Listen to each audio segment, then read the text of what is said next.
DK Shivakumar ಎಂಬ ಹೆಸರು ನಾನು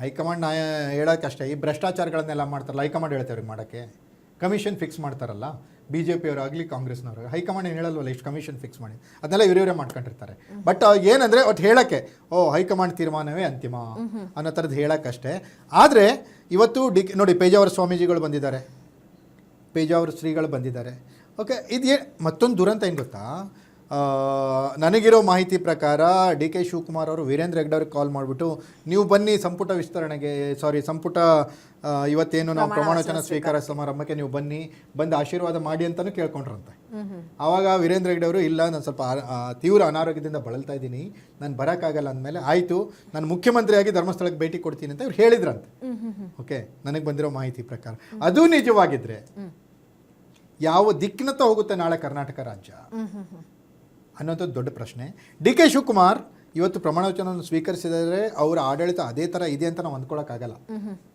ಟ್ರೇಲರ್ ಅಷ್ಟೇ ಇದು ಇವತ್ತಿಂದು ಈಗ ಟಾಕ್ಸಿಕ್ ಏನೋ ಟ್ರೇಲರ್ ಬಂತು ಸಿನಿಮಾ ಪೂರ್ತಿ ಹೆಂಗೆ ಇರೋಕ್ಕಾಗತ್ತಾ ಚಾನ್ಸ್ ಇಲ್ಲ ಓಕೆ ಹಾಗಾಗಿ ಇವತ್ತು ಈ ಟ್ರೇಲರ್ನ ತೋರಿಸ್ತಾ ಇದ್ದಾರೆ ಈ ಸಿನಿಮಾ ಯಾವ ಥರ ಇರುತ್ತೆ ಪಿಕ್ಚರ್ ಪೂರ್ತಿ ಬಾಕಿ ಇದೆ ಸಿದ್ದರಾಮಯ್ಯ ಅನ್ನೋ ನಾಯಕರು ಎಂಟ್ರಿ ಆದ್ಮೇಲೆ ಪಿಕ್ಚರ್ ಯಾವ ರೀತಿ ಬೇಕೋ ಆ ರೀತಿ ಟರ್ನ್ ತಗೊಳ್ಳೋಂಥ ಸಾಧ್ಯತೆನೂ ಇದೆ ನಿಶ್ಚಿತ ಅಂದ್ರೆ ಅದರ ಜೊತೆಗೆ ಸರ್ ಈಗ DK ಶಿವಕುಮಾರ್ ಅವರೇನೋ CM ಆಗಿ ಪ್ರಮಾಣ ವಚನ ಸ್ವೀಕಾರ ಮಾಡಿಕೊಂಡ್ರು ಈಗಾಗಲೇ ಅವರ ಕಚೇರಿ ಕೂಡ ಸಿದ್ಧಗೊಳ್ತಾ ಇದೆ ಅದರಲ್ಲಿ ಪ್ರಮುಖವಾಗಿ ಈಗ ಏನು ಕಂಪ್ಲೀಟ್ ಆಗಿ ಯಾರ್ಯಾರಿಗೆ ಯಾವ ಸ್ಥಾನಮಾನ ಸಿಗುತ್ತೆ ಯಾವ್ಯಾವುದು ಸಚಿವ ಸ್ಥಾನ ಸಿಗುತ್ತೆ ಅನ್ನುವಂಥ ಅದು ಕ್ಯೂರಿಯಾಸಿಟಿನ ಹುಟ್ಟಾಕಿದೆ ಅದರಲ್ಲೂ ಕೂಡ ಏನಾದ್ರೂ ಬಣ ಬಡಿದಾಟ ಅನ್ನುವಂಥದ್ದು ಇಲ್ಲೂ ಮುಂದುವರಿಯುತ್ತೆ ಯಾಕಂದ್ರೆ ಸಿದ್ದರಾಮಯ್ಯ ಆಪ್ತರೇ ಅತಿ ಹೆಚ್ಚಾಗಿ ನೋಡಿ ಒಂದು ಬ್ರೇಕಿಂಗ್ ಬರ್ತಾ ಇದೆ DK ಶಿವಕುಮಾರ್ ಅವರಿಗೆ ಅಭಿನಂದನೆ ಸಲ್ಲಿಸಿ ಪ್ರಧಾನಮಂತ್ರಿ ನರೇಂದ್ರ ಮೋದಿ ಟ್ವೀಟ್ ಮಾಡಿದಾರಂತೆ ಆಯ್ತು DK ಶಿವಕುಮಾರ್ ಅವರಿಗೆ ಒಳ್ಳೇದಾಗ್ಲಿ ಕನಕಪುರ ತಾಲೂಕು ದೊಡ್ಡಾಲಹಳ್ಳಿ ಜನಿಸಿದಂಥ DK ಶಿವಕುಮಾರ್ ದೊಡ್ಡಾಲಹಳ್ಳಿ ಕೆಂಪೇಗೌಡರ ಮಗ DK ಶಿವಕುಮಾರ್ ಕರ್ನಾಟಕ ರಾಜ್ಯದ ಮುಖ್ಯಮಂತ್ರಿಯಾಗಿ ಇವತ್ತೇನು ಪ್ರಮಾಣವಚನ ಸ್ವೀಕರಿಸಿದ್ದಾರೆ DK ಶಿವಕುಮಾರ್ ಅವರಿಗೆ ನಿಮಗೆ ಶುಭವಾಗಲಿ ಅನ್ನುವಂಥ ಟ್ವೀಟನ್ನು ಪ್ರಧಾನಮಂತ್ರಿ ನರೇಂದ್ರ ಮೋದಿ ಅವರು ಮಾಡಿದಾರಂತೆ ಕರ್ನಾಟಕದ ಮುಖ್ಯಮಂತ್ರಿಯಾಗಿ ಪ್ರಮಾಣವಚನ ಸ್ವೀಕರಿಸಿದ ಶ್ರೀ DK ಶಿವಕುಮಾರ್ ಅವರಿಗೆ ಅಭಿನಂದನೆಗಳು ಅವರ ಅಧಿಕಾರಾವಧಿಗೆ ಶುಭಾಶಯಗಳು ಕೇಂದ್ರವು ಕರ್ನಾಟಕ ಸರ್ಕಾರದೊಂದಿಗೆ ಜನರ ಕಲ್ಯಾಣಕ್ಕಾಗಿ ನಿಕಟವಾಗಿ ಕಾರ್ಯನಿರ್ವಹಿಸುತ್ತದೆ ಅನ್ನುವಂಥ ಭರವಸೆಯನ್ನು ಕೂಡ ನರೇಂದ್ರ ಮೋದಿಯವರು ಟ್ವೀಟ್ ಮುಖಾಂತರ DK ಶಿವಕುಮಾರ್ ಅವರಿಗೆ ವಿಶ್ ಮಾಡೋ ಟ್ವೀಟ್ನಲ್ಲಿ ತಿಳಿಸಿದ್ದಾರೆ ಸಾಫ್ಟ್ ಹಿಂದುತ್ವವನ್ನ ಹೇಗೆ ನಾವು ಅದನ್ನ ಕ್ಯಾರಿ ಓವರ್ ಮಾಡಬೇಕು ಅನ್ನೋ ನಿಟ್ಟಿನಲ್ಲಿ ನರೇಂದ್ರ ಮೋದಿ ಅವರು ಕೂಡ ವಿಜುವಲ್ಸ್ ನ ನೋಡಿ ಈ ರೀತಿ ಟ್ವೀಟ್ ಮಾಡಿದ್ದಾರೆ ಅಂತ ಅನ್ಸುತ್ತೆ ಖಂಡಿತವಾಗ್ಲೂ ಅವ್ರಿಗೇನೋ ಒಂಥರ ದಿಗ್ಭ್ರಮೆ ಉಂಟಾಗಿರ್ಬೋದು ಮೋಸ್ಟ್ಲಿ ಇದು ನೋಡ್ಬಿಟ್ಟು ಏನಾಗ್ತಾ ಇದೆ ಇದು ಸೇರಿಗೆ ಸವಾ ಸೇರೋ ಅನ್ನೋ ಥರ ನಮಗೆ ಏನೋ ಟಕ್ಕರ್ ಕೊಡೋ ಥರ ಇದೆಯಲ್ಲ ಇದು ಅನ್ನೋ ಥರದಿದೆ ಬಟ್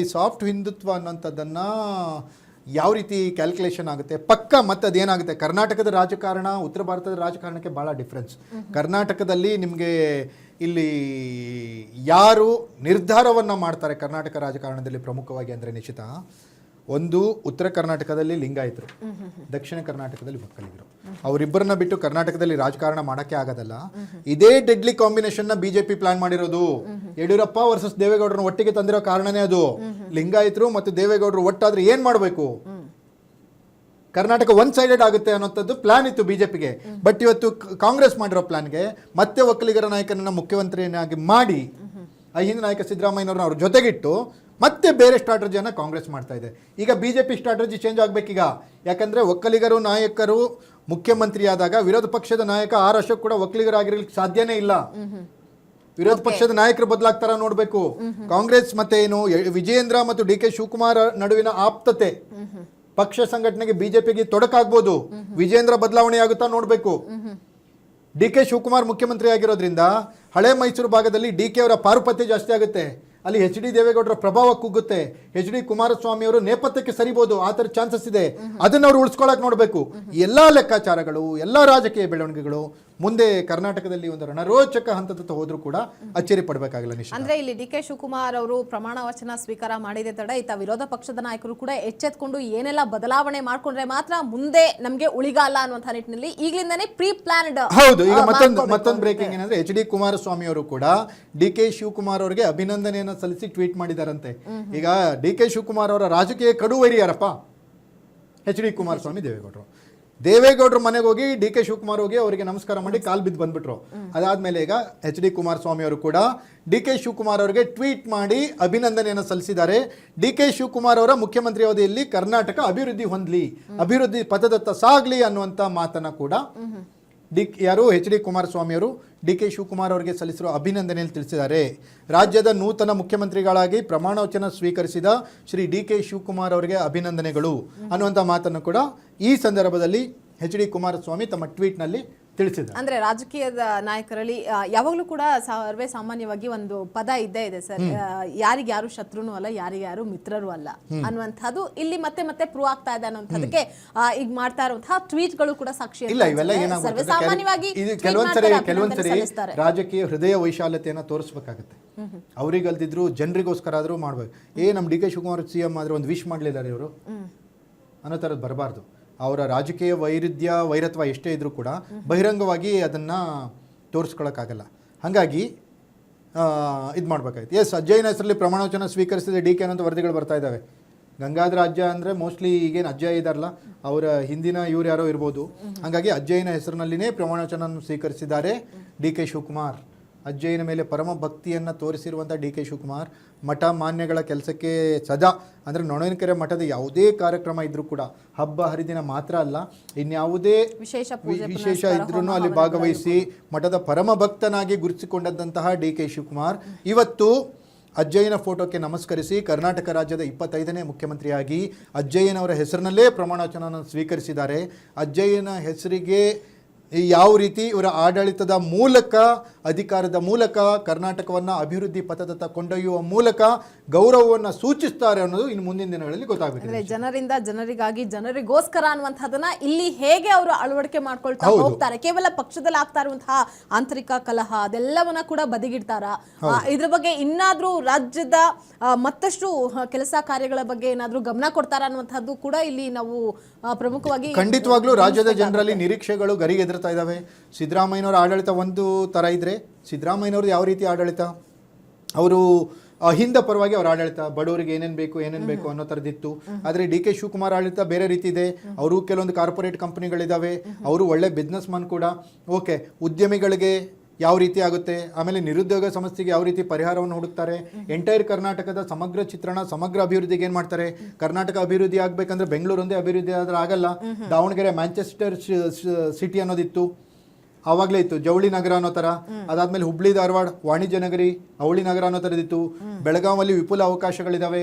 ಕಲಬುರಗಿ ಇದೆ, ಅದ್ರ ಜೊತೆಗೆ ಬೀದರ್ ಇದೆ, ಅದ್ರ ಜೊತೆಗೆ ಮಂಗಳೂರಿದೆ. ಮಂಗಳೂರಲ್ಲಿ ಏನಂದ್ರೆ ಎಲ್ಲಾ ರೀತಿಯ ಸಾರಿಗೆಗಳನ್ನ ಒಳಗೊಂಡಂತ ವ್ಯವಸ್ಥೆ ಇರೋದು. ಕರ್ನಾಟಕದ ಏಕೈಕ ನಗರ ಮಂಗಳೂರು ಅಲ್ಲಿದೆ. ಮಂಗಳೂರನ್ನ ಯಾವ ರೀತಿ ಅಭಿವೃದ್ಧಿ ಪಡಿಸ್ತಾರೆ. ಜೊತೆಗೆ ನಮ್ಮ ಸಾಂಸ್ಕೃತಿಕ ನಗರ ಮೈಸೂರಿದೆ, ಮೈಸೂರನ್ನು ಯಾವ ರೀತಿ ಅಭಿವೃದ್ಧಿ ಪಡಿಸ್ತಾರೆ. ಬೆಂಗಳೂರಿಗೆ ಹತ್ತಿರದಲ್ಲಿರುವಂಥ ತುಮಕೂರು ಅಭಿವೃದ್ಧಿ ಪಥದತ್ತ ಸಾಗ್ತಾ ಇದೆ, ಅದಕ್ಕೆ ಯಾವ ರೀತಿ ಹೊಸ ಹೊಸ ಯೋಜನೆಗಳನ್ನು ತರ್ತಾರೆ. ಶಿವಮೊಗ್ಗ ಕರ್ನಾಟಕದ ಮಧ್ಯಭಾಗದಲ್ಲಿದೆ, ಅದಕ್ಕೆ ಯಾವ ರೀತಿ ಅಭಿವೃದ್ಧಿ ಯೋಜನೆಗಳನ್ನು ತರ್ತಾರೆ. ತನ್ಮೂಲಕ ಏಕೀಕೃತ ಕರ್ನಾಟಕವನ್ನು ಸಂಪೂರ್ಣವಾಗಿ ಬೆಂಗಳೂರಿನಷ್ಟೇ ಬೇರೆ ಬೇರೆ ನಗರಗಳನ್ನು ಕೂಡ ಯಾವ ರೀತಿ ಅಭಿವೃದ್ಧಿ ಪಡಿಸ್ಬೋದು ಅನ್ನೋದು. ಅದಕ್ಕೆ ನಿಮಗೆ ತಮಿಳುನಾಡು ಬೆಟರ್ ಎಕ್ಸಾಂಪಲ್.